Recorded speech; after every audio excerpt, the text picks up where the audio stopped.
வணக்கம். நெருப்பு தமிழர். கனடாவுக்கு வருவதை நிறுத்திக்கிங்க. வேலைக்கு வர்றேன் அல்லது நான் சுற்றி பார்க்க வந்துட்டு அப்படியே ரெஃப்யூஜி அடிச்சிடுறேன் அப்படின்னு நினைக்கக்கூடிய எல்லாருமே தயவு செய்து இந்த பக்கமே வந்துடாதீங்க. நான் படிக்கிறதுக்காக வர்றேன், எனக்கு நிறைய வசதிகள் இருக்குது, அப்படியே நான் படிச்சுட்டு அப்படியே ஒரு சுற்றி பார்த்துட்டு நான் அப்படியே என் ஊர் பக்கம் போயிடுறேன் அப்படிங்கிறவங்களுக்கு பிரச்சனை இல்லை, வசதி வாய்ப்பு இருக்கிறவனுக்கு.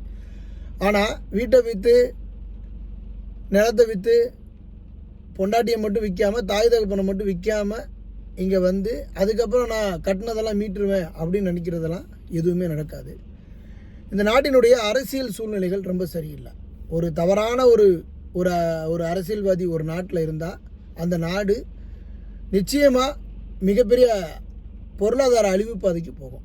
அந்த சூழ்நிலைகளில் தான் கனடா இருக்குது. அதனால் கனடாவுக்கு வரவே வந்துடாதீங்க.